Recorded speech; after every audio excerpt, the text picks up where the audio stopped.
Енді мына жерде имамға итағат қылу ваджиб. Жамааттың арасында фитна қылу харам. Не болды қазір? Жаңағы адамның намазы не болды? Біздің намазымыз не болды? Имамның намазы не болды жаңа жерде?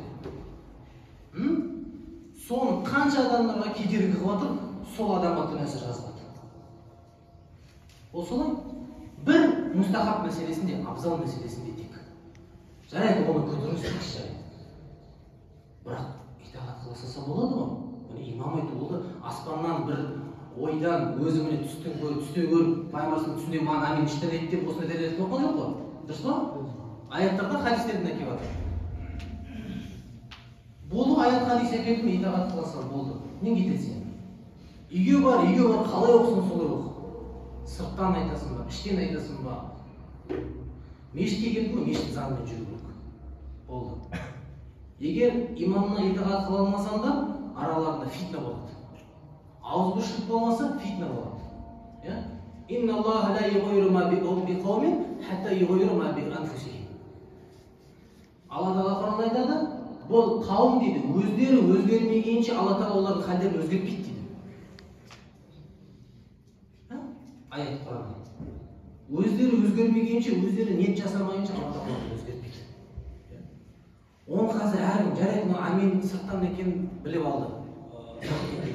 Тағы да біреу басқа келеді. Жаңадан келген Бұхаридан оқып алған, мен мынандай деп, ол тағы бірдеңке шығарады мына жерде. Қаншама адам отыр мына жерде, бәрі өзі бірдеңке ойлап отыр. Не болады сонда? Кімді тыңдаймыз? Кімдікі дұрыс?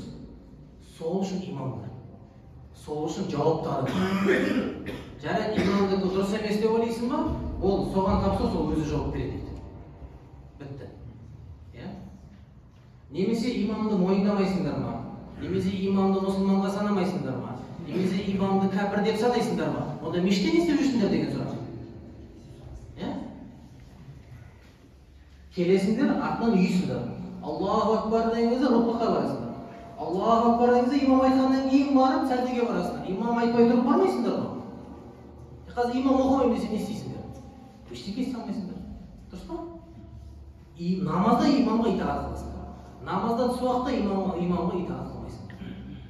Егер жарайды мойындаман, жарайды имам адасты десеңдер, онда не үшін оны артына тұрып керек? Не үшін мешітке келіп керек? Мына жерде фитна шығарады. Сол үшін құрметті жамаат, Рамазан айы, мейірім айы, кешірім айы, ауызбіршілік болу керек баршамызда.